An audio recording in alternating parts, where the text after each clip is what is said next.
Hey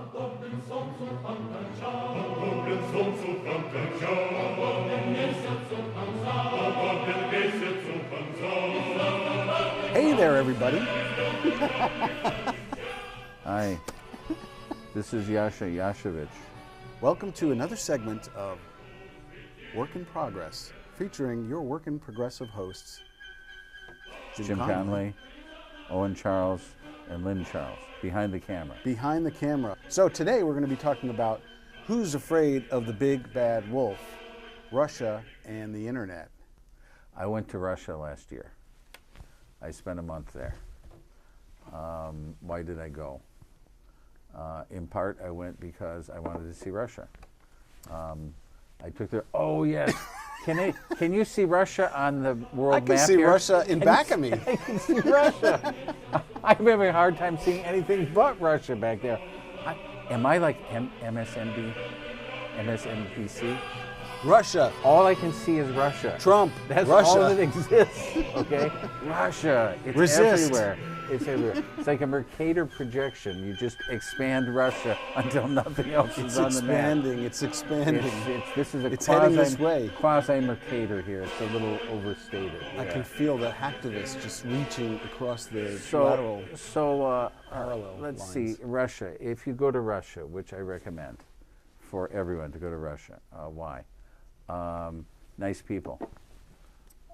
Extremely good food. Yes, believe it or not. I know from the 1950s, 1960s, or afterwards, you were taught that the Russians must have a miserable lifestyle. Well, they have tremendous natural resources. So if you're interested in having really great natural food, we're talking about some of the best vegetables. We're talking about, if you're not vegan, the best salmon and trout on the planet. What vegetables? Beets. Beets, yes. Borscht. Cucumbers.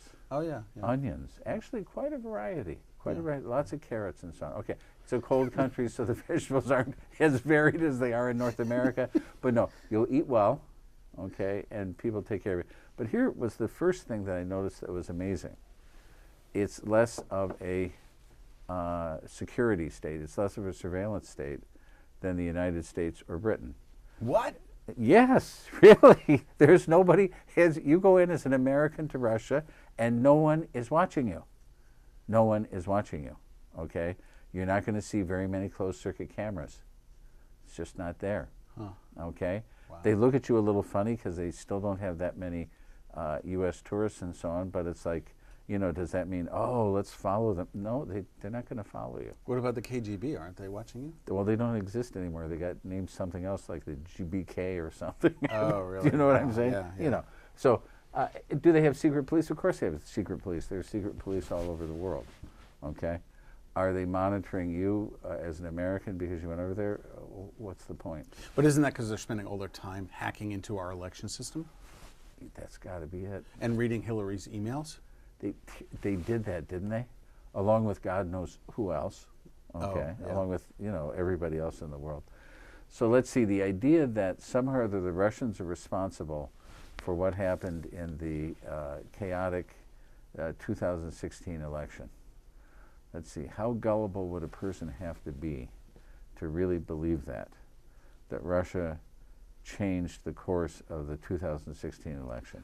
Well, if you hear it enough, it kind of breaks down your gullibility defenses. And I think you hear it on a 24/7 basis if you're watching any of the mainstream media in this country. This is the big lie, right? Yeah. Which Trump uses, Yeah. but liberal Democrats are not above using also, right? Right. You just say it over and over and over again. Yeah, Russia lost the election. Okay.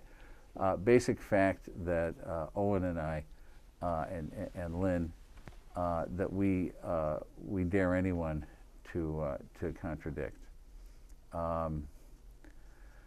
The margins of the popular vote in the three most crucial states of Wisconsin, Michigan, and Pennsylvania.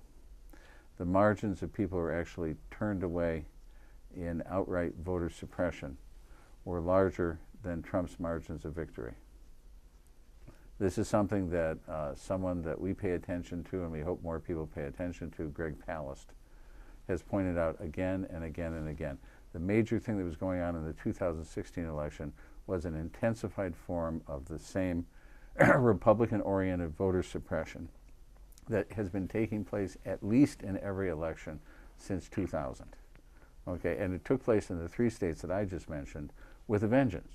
As well as it was recently revealed that the election committee in New York admitted that 100,000 people were taken off the rolls in Brooklyn. Those were likely Bernie voters during the primary. That's during the primary. And that was admitted by the official That's body. Right. So if we take a look at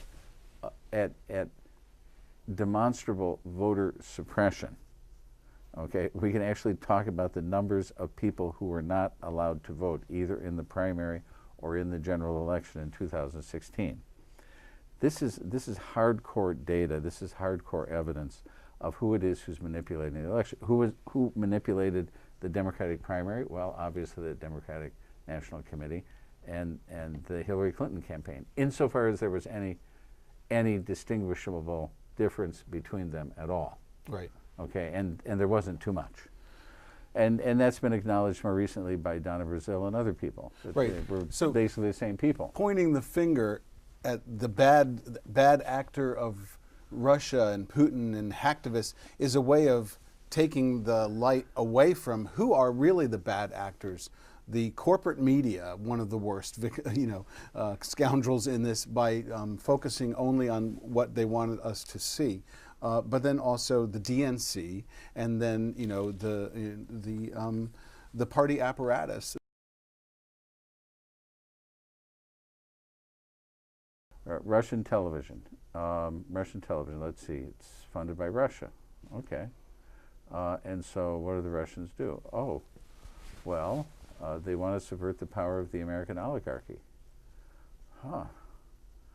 Let's say there's a whole lot wrong with the American oligarchy.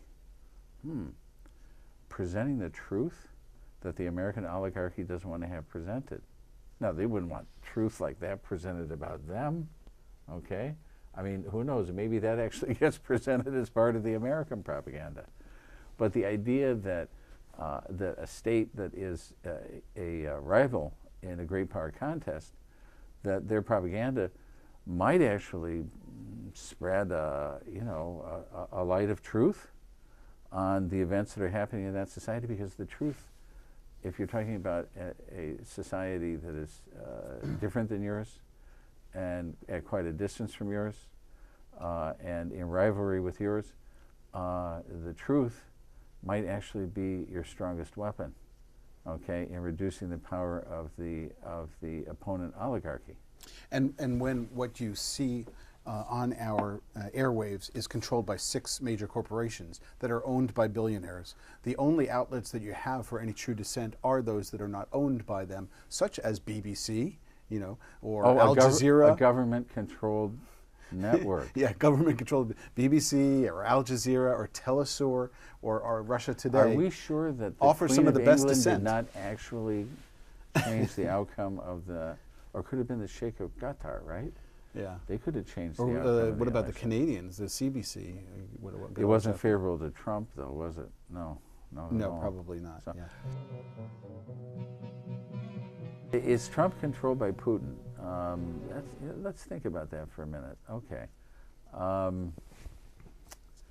Trump refuses to engage in the current media hysteria, part of the media hysteria, about Russia and the election.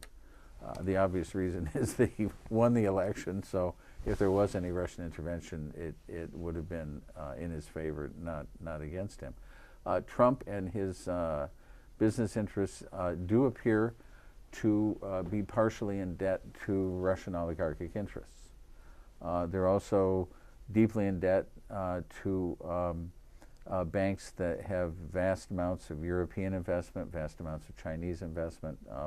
Maybe there's a little bit more obvious connection with certain Russian interests. So Trump and the Russian oligarchs, they have some things in common. So, Okay. so maybe we should go to war. Whether that constitutes control is, quite a remarkable stretch of the imagination, particularly when Trump's campaign was directly funded by the Mercer family. Mm. So, you know, whatever small practical help was given to Trump by Putin compared to what was given to him directly by the Mercer family. I mean, from the Mercer family, he got his zany buddy Bannon and Conway, right. Kelly Conway, and all these other people. I mean, literally were people working for Mercer and Breitbart News. Right. And Trump borrowed some of these people, or was given some of these people, because frankly his campaign, if you may remember, as of September was heading right down into the dirt. His poll numbers were bad. He appeared to be disorganized, even by Trump standards. And if it hadn't been for the Mercers shoring him up, so, you know, if we're looking for oligarchs who are influencing Trump, I would say let's look to Mercer. And by the way, the Robert Mercer family does not depend upon Putin for money. Yeah. They've probably got more money than Putin. So, Right. you know, what all of this does is it obscures the fact that, you know, there's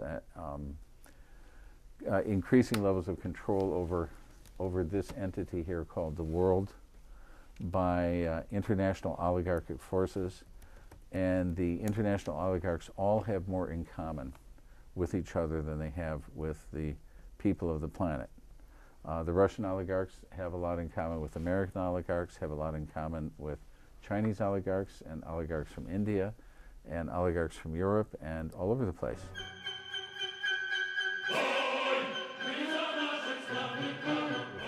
If all that we do is talk about the fact that the Russians might have had some influence on the 2016 election in the United States, then we can't really talk about what's happening in the world as a whole, can we? Because we fill the airspace with all that distracting stuff.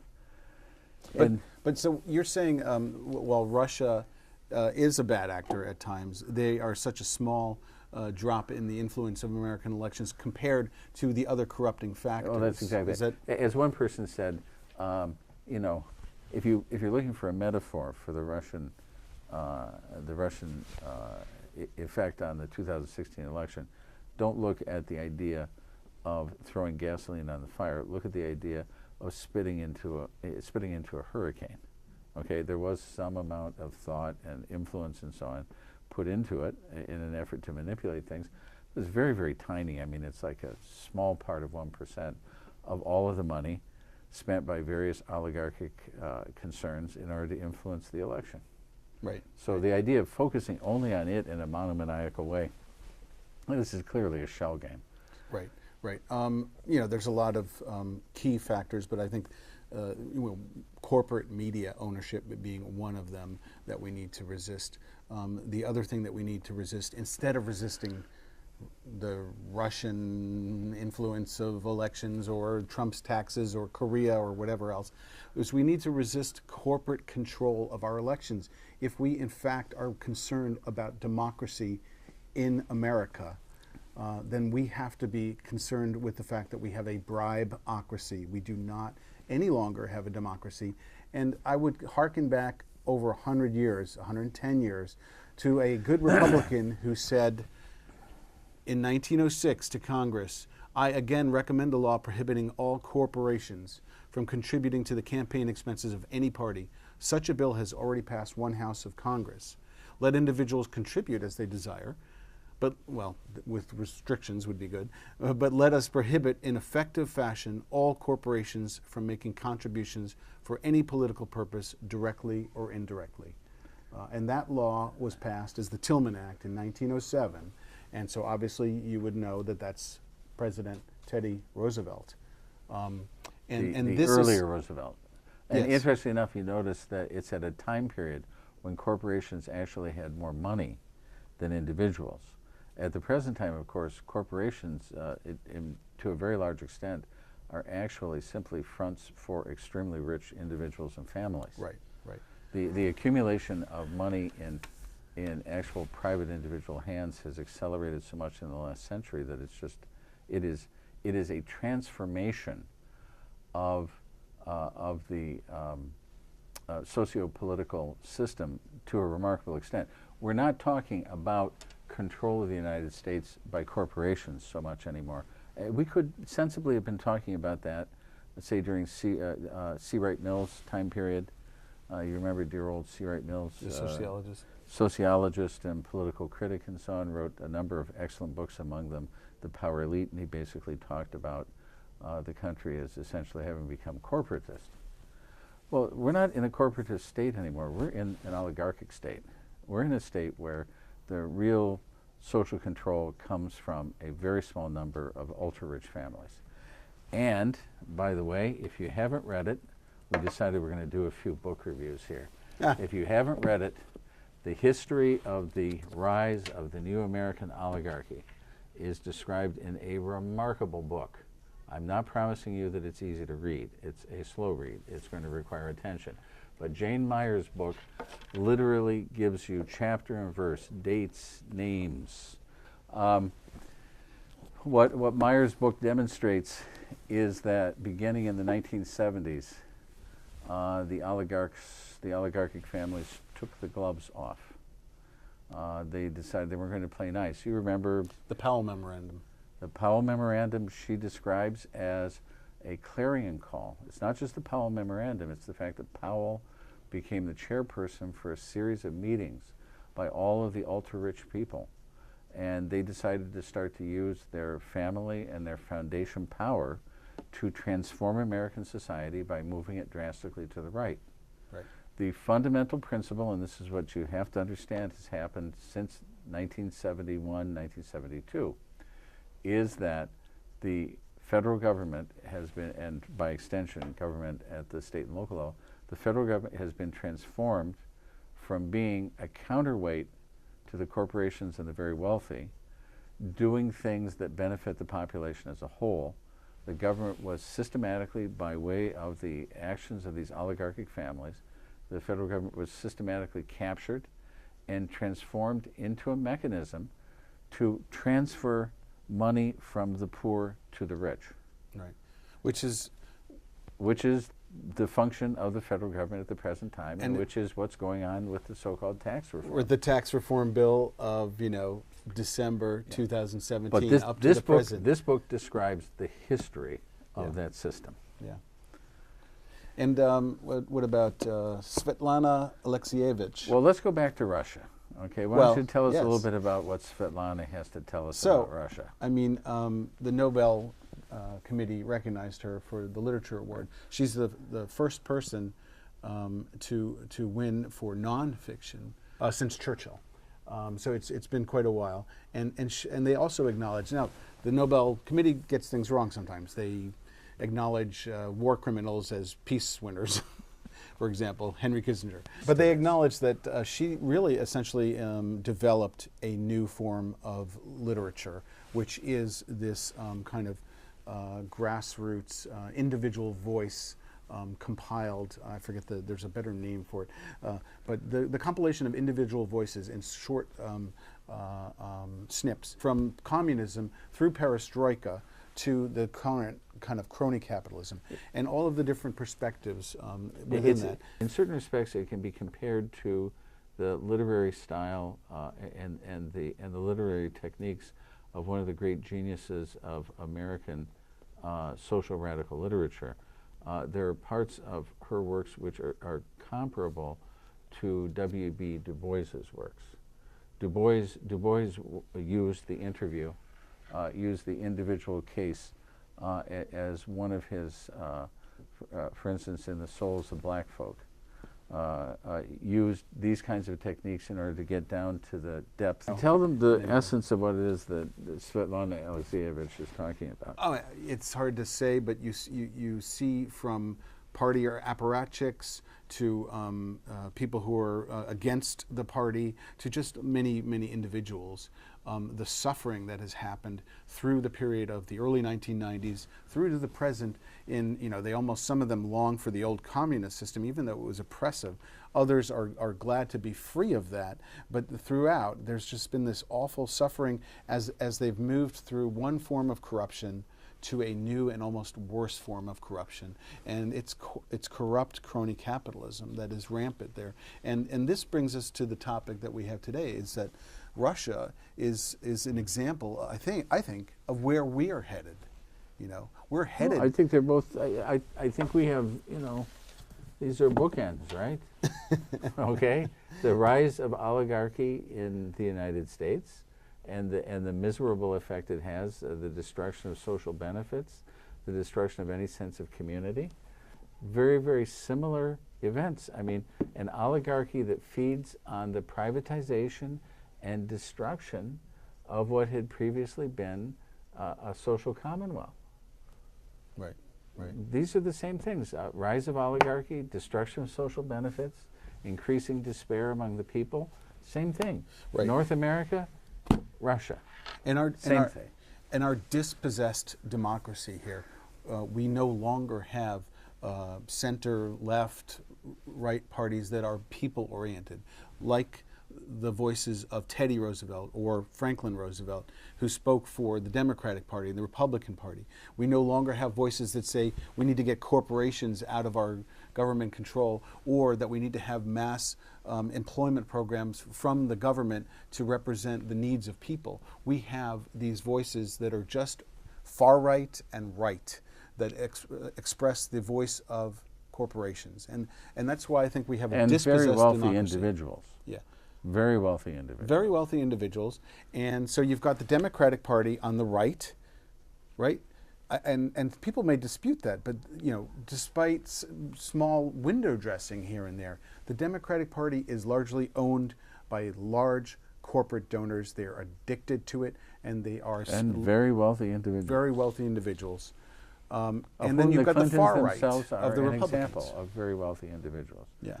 So we no longer have a center or a left. Yeah. And anything that even speaks of that, like the Green Party or the Party for Socialism and Liberation or any other party, even the libertarian, the unadulterated libertarian viewpoint, are not able to be heard. Now the libertarians with the support of the Koch brothers maybe, but libertarianism in its true form, like Jesse Ventura or someone like that, who's really a populist. Don't laugh when you say Jesse Ventura. Jesse Ventura has actually done enough things over the last 40 years.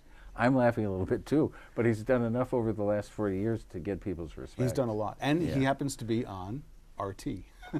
Wouldn't you know? Yeah. Oh, So. telling the truth. Yeah. So.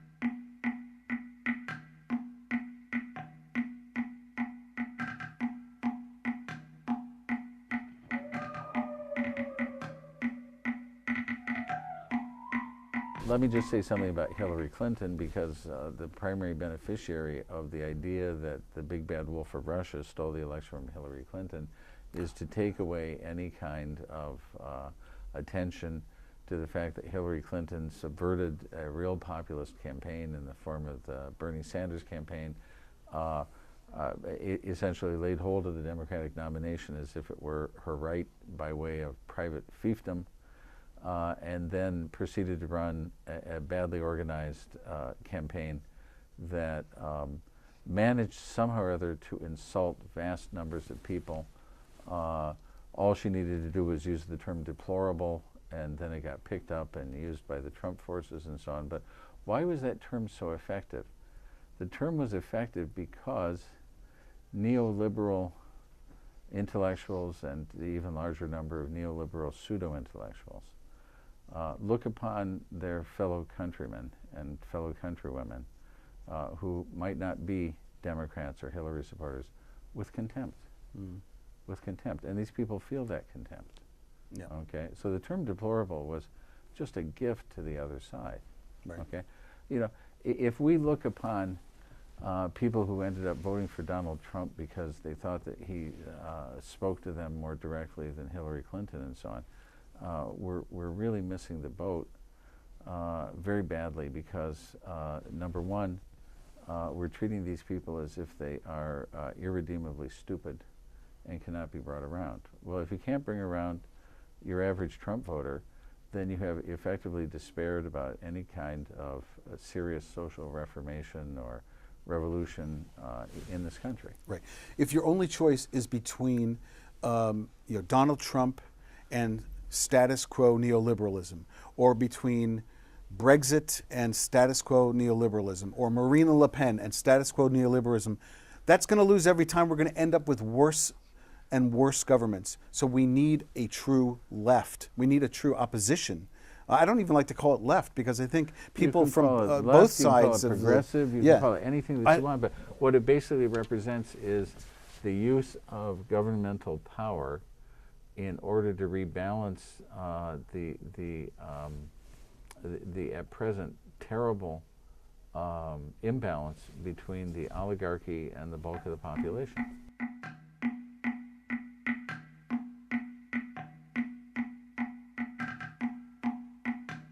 Remember antitrust laws? Oh. Well, that again is Roosevelt. I mean, really starting antitrust laws. 110 years ago. In other words, there shouldn't be, the internet shouldn't be run simply by 6 entities. Right. So antitrust enforcement has become an absolute joke. It's unbelievable, and most people nowadays are the victims of monopolies. For example, these companies that control their internet access, and we're in the midst of this now, third time, and this may be the charm that they're trying to push through getting rid of net neutrality. And people, you know, we were out protesting for this last week. People may not be realizing it, because you know what? MSNBC is spending all its time on Trump, Russia, and you know, like a minute and 30 seconds on net neutrality. People are not alert to what they're about to lose, which could be a growing exponential amount of three things internet about freedom. what will happen if Pi and the other Pi, the former Verizon corporate the other lawyer. two Republicans who are commissioners of FCC, if they have their way. Yep. Number one, you will pay more for your internet service. Number two, your internet service will decline in terms of both speed and variety of information. Number three, there will be much more extensive censorship. Much more extensive outright censorship. All kinds of entities like The Intercept and Russian television and so on, they will disappear. And they will end up with web speeds of 0. Right. Okay. So it will stifle dissent, essentially.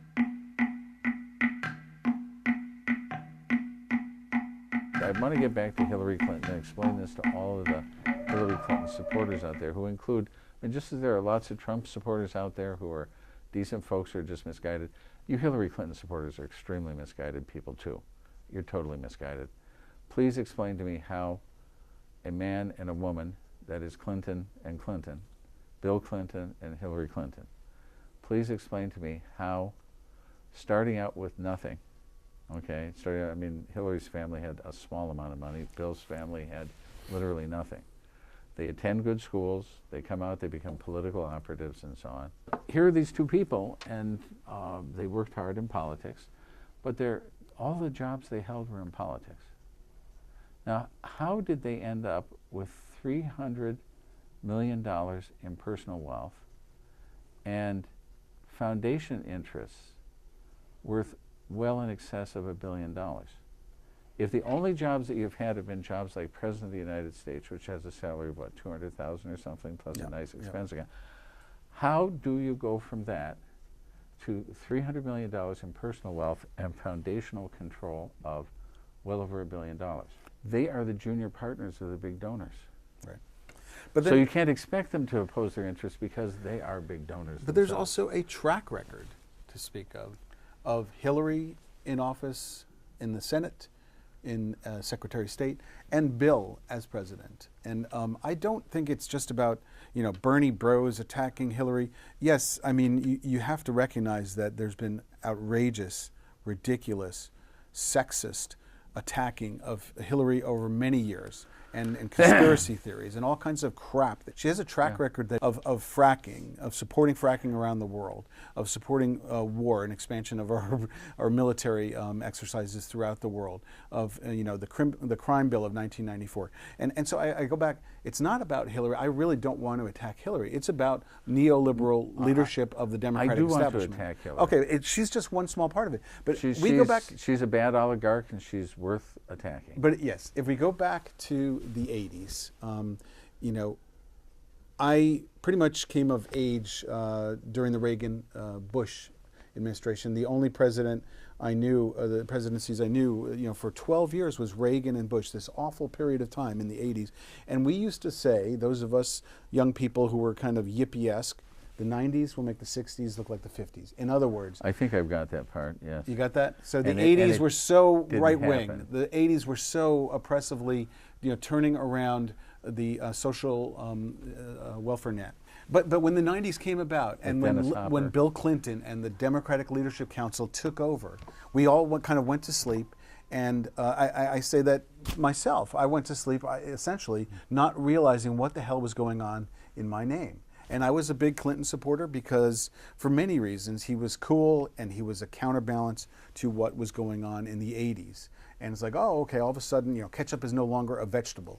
And we've actually got an EPA that will enforce the Clean Water Act and things like that. And so this is the kind of, what lesser of two evilisms that you get stuck in as anyone who is left of right wing is that, oh, if it was not for Clinton, then we'd have Reagan and Bush, or we'd have, so. I'm happy to say during the same time period I was a Ralph Nader supporter. Okay, so I wasn't there yet, and there's a lot of people who aren't there yet. Yeah. And now I look back and I see getting rid of Glass-Steagall, and I see the crime bill of 1994, and I see the welfare reform, and I see so many of the things that Bill Clinton enacted that were really to enhance income inequality, that were to disenfranchise people, like the crime bill, the worst impact on minority populations, on poor people, I think probably in the last 50 years.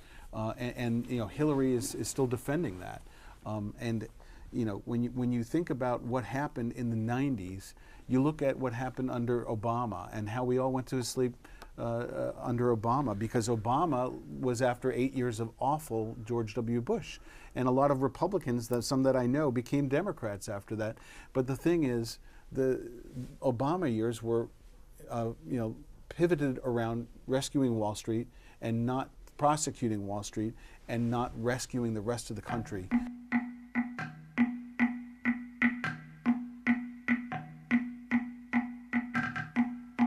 The last 30 years have basically taken a lot of well-intentioned people, what we call liberal Democrats, and I'll give most of them credit for being well-intentioned, and put them in a frame of mind where the country is just literally dragged through the dirt by a raving bunch of fascist hyenas, under the form of an 8-year Republican administration, and then along comes some kind of harmless neoliberal, whether it's Clinton or whether it's Obama, and they say, look at me, I'm not a Republican. In fact, actually, they came out with a bumper sticker recently that said, not a Republican. Okay. And that's what's going on now, not Trump. We're just resist Trump. That's right. So we're just not that, okay? Well, actually, you are that, but at a reduced speed. So that's the Democrats and the Republicans, right. Okay? One is fast, the other is slower. Right. Right. So, I mean, you see within the Democratic Party a split right now. I mean, those who are, and there seem to be in the minority, at least in terms of power, wanting to react to the loss in the 2016 election because we were not addressing the needs of people. We were addressing, the kind of status quo and taking it for granted that we were going to win. We, the Democratic Party under Hillary and the DNC. And then you've got this, so there are some progressive Democrats who want to pull the party back to its roots. Then you've got the rest of the Democratic leadership, which is essentially 90%, I would say, or more. Certainly the leadership, yeah. Who want to just continue with the idea that we're not Trump and this is going to be our election to lose again.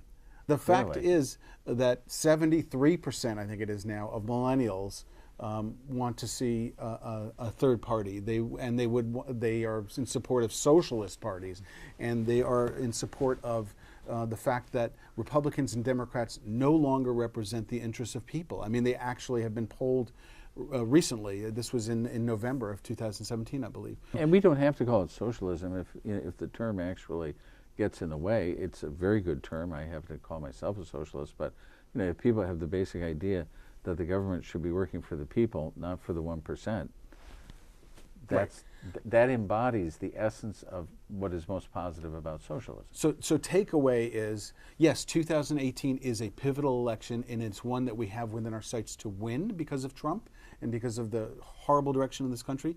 But it is not an election to start saying, oh, we have to just go for the safe vote. This is the time to build a new party and to vote for progressives all across the board, whether they're Green Party members or they're socialists or they are Democrats who decide that they are not going to go along and take corporate money anymore. So I would only support, these are my bottom line, only support politicians and parties that reject corporate money straight out. And get involved to create new parties. That's going to keep the numbers of Democrats that you endorse very low. Very low. Very low. Continue to mobilize to stop attacks on civil liberties like net neutrality right now. We need to be addressing that because we are losing our civil liberties. Don't focus on Russia. Take your eyes off MSNBC and put it on other Russia. media. My advice is go there. If you're not vegan, enjoy the lovely salmon. Okay. All right. And no, three, go there, meet the people. Meet the people. Support any vestiges of independent political freedom that we have left. Voices like Lee Camp on RT, Russia Today, Chris Hedges, excellent investigative journalism. Lee Camp used to be on Fox News, no more. Chris Hedges used to write for the New York Times, was fired over opposition to the Iraq War. Abby Martin, who used to be on Russia TV, RTV, is now on Telesur. And then YouTubers like the Jimmy Dore Show, internet journalists like Truth Dig and The Intercept, yes. and Jeremy Scahill. Between the two of them, The Intercept and RT, if you give yourself a partial diet of at least, say, 50% of all of your internet news consumption, if it's The Intercept and Russian television, you'll be doing very well, because you'll have a lot of dissident voices and very thoughtful, independent-minded people.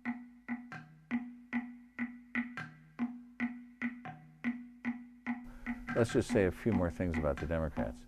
Have you noticed how ineffectual and almost silent their supposed opposition to the Trump and Republican tax plan is?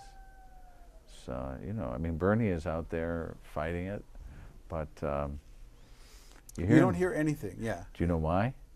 Because they agree with most of what's in this tax plan. Right.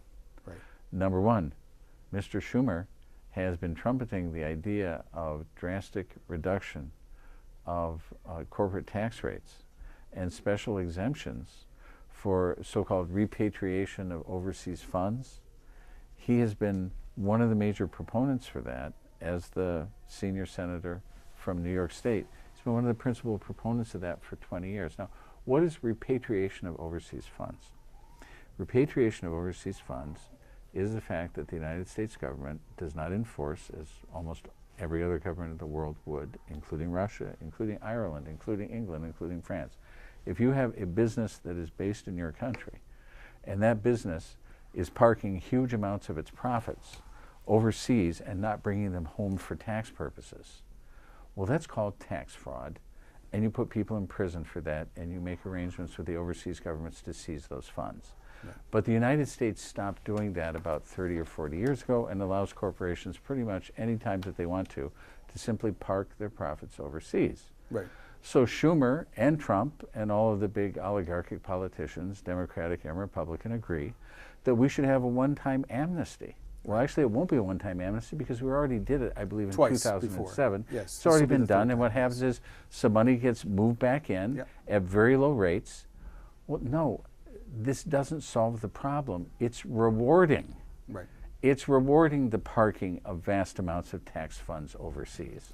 Right, and it's just another way that our economy is propped up. It's like, oh, wow, the economy is going well. Wall Street is at record highs. And what happens is none of this money gets invested in anything like job creation. What happens is the rich individuals and the corporations use it as a way of buying back stock from other people and reconcentrating the power of their control over corporations.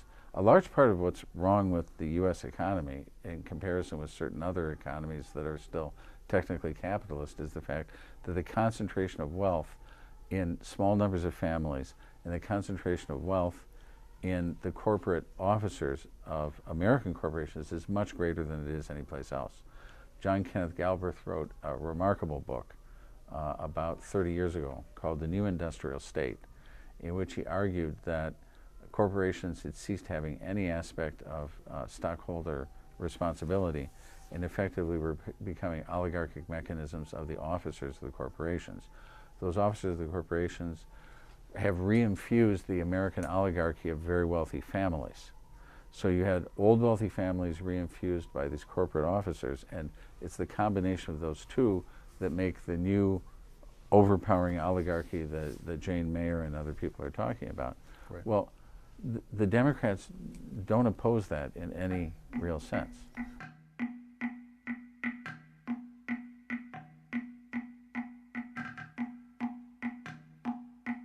If you take a passive look at it and it's like, well, what can we do?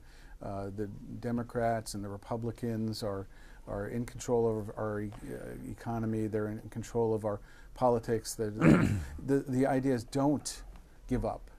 Don't sit out. But also don't believe the hype. Stop believing what you're seeing on corporate-owned media and start becoming receptive to the idea of the fact that we can take back our democracy. We still have a chance to change our workplaces, to change our elected officials, and to run for office and support third parties. It's going to be a long time before we can turn back Citizens United and take back our democracy from corporate interests. But I think Citizens United merely accelerated. It accelerated. Merely accelerated already horrendous But trends. there is a momentum that is ongoing. It's been going for a while, but it's reigniting. It's Occupy. It's the Bernie Sanders movement. And the next step, we don't know, but it may be democratic socialists. It may be, intersectional. Owen and I are currently, along with Lynn and a number of other people, we're currently involved in building within the Green Party, because the Green Party has a very, very important principle, and that is radical grassroots democracy. Whereas all of the rest of American politics is based on the idea of people giving orders to politicians and so on by means of effectively buying them with large donations, the Green Party states absolutely it has to be grassroots democratic organization. Small d. That's with a small d, for God's sake. Yes, that's absolutely that's the prime directive. Right, and this party, I like it because it exists in 100 countries now, and the Greens have won electoral victories most recently in Iceland. So the new Prime Minister of Iceland is a Green, in Austria, and they've won substantial increases, including in the United States. Our fellow Greens in Waterford won some major victories. To say nothing of New London. And New London, fantastic. So it's happening all around. I'm not sure, I'm 100% convinced that electoral victories are going to get us to where we want to be, because the system is so stacked against us, but we've got to at least try. We've got to not give up, and we've got to not believe the hype. And I will never again support anyone who takes corporate money, and I think I would just say... then you will never again be supporting Democrats. Well, I would welcome the Democrats changing. I have a lot of friends and family who are still associated with Democrats. If the Democrats massively changed and just said, we're going to run this candidate who is not taking corporate money, and he's inspired by, say, Bernie Sanders, who took $27 average contributions from millions of people, then I would support that Democrat if they have a good agenda. Yeah, but it's see, possible. the message that I derive from the Bernie Sanders campaign is that the Democratic Party cannot possibly encompass a real progressive message. That's what it's looking like. Okay. No, I And wouldn't say put your hope there. I happen to think that Bernie Sanders is a lot smarter than people give him credit for. I happen to think that he realizes that the Democratic Party is an utterly morally and intellectually bankrupt entity, but he is clever enough to invade it, okay, and use it as a space for propagating progressive ideas. Right. And he does it brilliantly, okay? But I mean, the fact that when the election was over, he immediately shifted his registration back to independent. Yeah, yeah. That one act tells you his actual beliefs about the Democratic Party. Right. The Democratic Party represents a battlefield in which the oligarchic interests are in control, but it is occasionally open to invasion from progressives like Bernie Sanders. Fine. If that's the case, then they will occasionally be invaded. Right. Okay, but we need to look at it from the standpoint of being invaded. Right. Okay, not from the standpoint of, oh, here's this friendly place. But the downside of that example, and I was a big Bernie supporter, as I know you were, was that, people can get into this mindset that you can only do that, you can only have a progressive that wins within the corporate Democratic establishment. So you've got the far right Republican, you've got the right Democrat, and then you've got this big empty space on the left where there is no power. Yeah. But you can't have power there because you won't have corporate contributions, and that's key to winning. You won't have corporate media support, and that's key to exposure. Right. But you know what? The only way that we can achieve that is with vision and with an idea that we're going to take the first steps of a 1,000-mile journey. But we've got millions of people with us. We've got millennials who are 90% for Bernie Sanders. We've got the whole future before us. And if we're not afraid because of Trump, but willing to take a step forward for what we believe in, we may actually achieve victory soon. I want to distinguish my perspective on the Bernie Sanders campaign. My perspective was that it seemed highly unlikely that the oligarchs that ran the Democratic Party would ever give Bernie any kind of a shot at winning. They would find a way to stop him.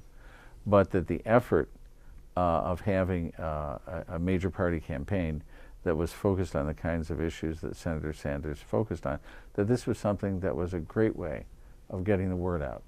Okay, this is a great way of bringing fundamental progressive ideas to a new generation that hadn't been exposed to them in the electoral sense at all. And I personally think that that's how Bernie Sanders approached it too. There are indications that he was surprised that he got as much traction as he did. Okay, but since he's no idiot, that's really clear. Right. I don't think Bernie Sanders ever thought that there was any possibility that the oligarchic forces that control the Democratic Party would let him be the candidate. Right, right. No, he never did. And he did... That's called being smart. Yeah, yeah. Okay. Now, the problem, of course, is that a lot of the folks that, sort of got turned on politically by Bernie Sanders, he left them, and a lot of people criticized him, I think quite rightly, during the campaign. He left them with the impression of, oh, somehow or other, my political venue is the Democratic Party. Yeah. I have to wait for the Messiah to come from the Democratic Party, and whoever she or he is will be coming from there. Well, no. Look at what Bernie did as soon as the campaign was over. He became an independent. Yeah, yeah. Okay. The Democratic Party is only useful because it represents an area of potential struggle. Right, right. If only his brother, Larry Sanders, who is an elected official of the Green Party in the UK, yes, could get to him and say, like, hey, Bernie, get with the new state of affairs in world politics and join a new party that is taking control of people-powered politics, not only in the United States, but here in the UK, in countries, in 100 countries in the world, because it's relevant, because we no longer face these small power bastions. We face a multinational, global, corporate kind of power structure. And I don't use the word corporate to say that all corporations are bad or that private business is bad, but we have these huge we don't have the type of mom and pop corporate companies anymore that we used to because of Walmarts and Amazons. Yeah.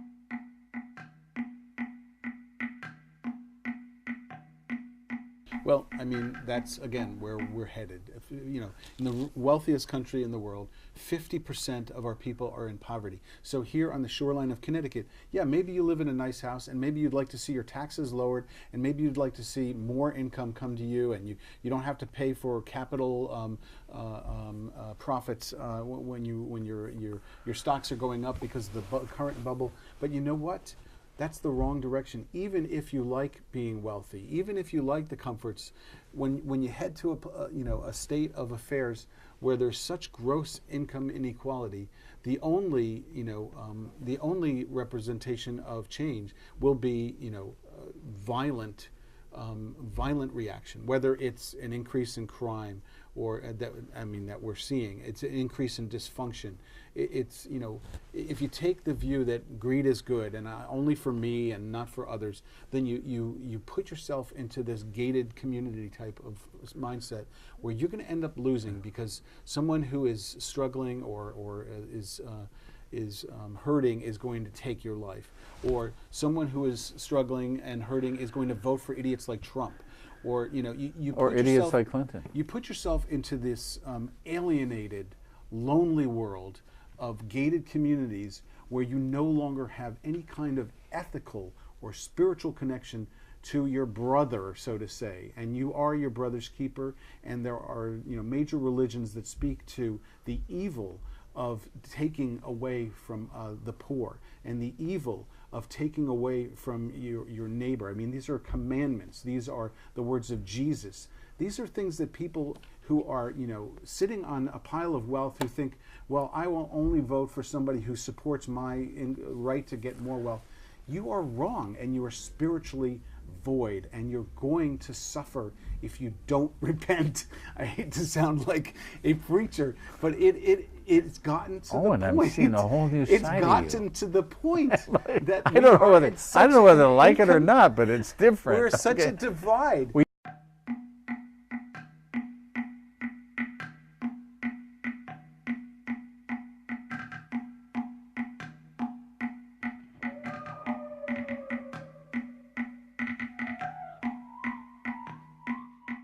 But here's the deal.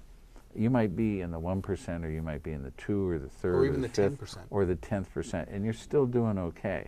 Okay, you're still getting some crumbs coming off the oligarchy table, but you're not on the diners list. You are on the menu. It's just taking them longer to get to you. Healthcare, pensions, and the new Social tax Security, bill, the new Medicare. tax bill explains how they're going to get to these somewhat more privileged people. Number one, you're not going to be able to deduct your rather substantial northeastern taxes. Oops, all of a sudden the tax bill is a lot higher. Okay. Number two, Medicare, directly rammed by this tax bill. Medicare, directly rammed. Well, people depend on Medicare. Okay. I depend on Medicare. I've got a Medicare card. Okay. And what I know is that the state budget already is in a Medicare crisis. The Connecticut state budget is in a Medicare crisis. God help you if you've got a major surgical procedure coming up in the state of Connecticut and you're over the age of 65. God help you, because you're going to be queued up or possibly completely abandoned by the already present Medicare crisis that this state is in, which will only be made much worse by the current tax bill, because the deficit is so large that it automatically trips Medicare cutbacks. So supporting politicians who donate corporate money, supporting politicians who advocate a form of socialism are important. And I would come back to Russia, which was our topic. Who's afraid of the big bad wolf? Well, I've heard people on the progressive side say, this isn't as bad as McCarthyism. This isn't like, it's just, they're just calling out Putin for his manipulations. But it's kind of scary to see this drumbeat 24/7 to start up a new Cold War. Well, McCarthyism is interesting because it's only one episode of the great American political mechanism of the witch hunt. The United States operates by way of, politically operates by way of the selective persecution of certain outgroups. Now, the principal victims of the witch hunts, although we don't usually think of them as witch hunts, have been all of the African Americans who have been lynched over decades and decades and decades. Okay, the biggest witch hunt is the KKK and the neo-nationalist witch hunts against blacks. Something very similar, but even more widespread, took place, perhaps more widespread.